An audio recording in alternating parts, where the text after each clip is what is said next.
I really enjoyed the Teen Ranch retreat. I've heard about it from back in the day when my parents went to it, so I was very excited to see what it was like. And I wasn't expecting it to be as nice as it was. I expected some farm-esque ranch, but it was this really nice place with a lot of life to it. So I never really knew anything about Teen Ranch. Like he said, it's about ranch, right? I thought it was gonna be muddy and everything, but when we went there, it was really peaceful, and I really loved it. My favorite part was probably horseback and the mass.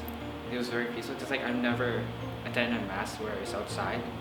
And like what Chaplain Kelly said, he talked about how it's God's creation surrounding you, and it kind of made us feel like you're closer to God. My favorite part was actually being able to get closer with a lot of the people I wouldn't normally talk to at school. I felt like I was able to have the opportunity to talk to a lot more people and could become closer with some friends. Overall, my experience at Teen Ranch was pretty awesome. It was nice to get together with everybody that's usually quiet, and I'd say my highlight of the trip was we had a dance, and that really just brought everyone together, and everybody was up all night dancing. So I think it was important because it helps us to get to know us better. So in the future, we'll know what we're capable of and what our limits are. We got to learn our personality types, and they got us to do activities that makes us solve things by our own, what we're comfortable with, and they're gonna explain it why you chose that solution, and it's actually really accurate with our personality types. So yeah, I learned about that. I'd say that it's really important because you get to know more about yourself.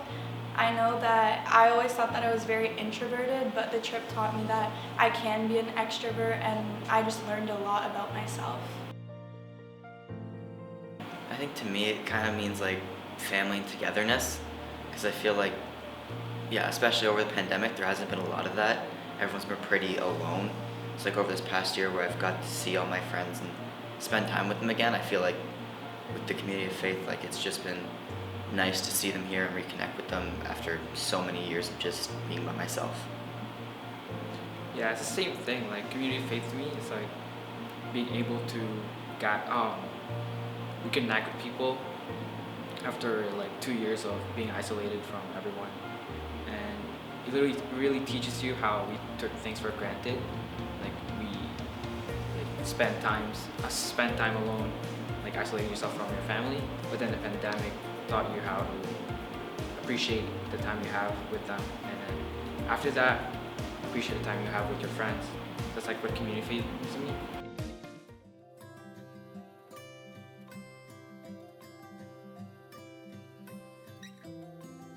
I have had a wonderful opportunity here at Monsignor Pereyma, as we're a 7 to 12 school, to help the students in grade 7 prepare for the sacrament of confirmation. One of our local pastors has been very supportive of letting me help in the parish. So we had 57 grade 7s confirmed last night.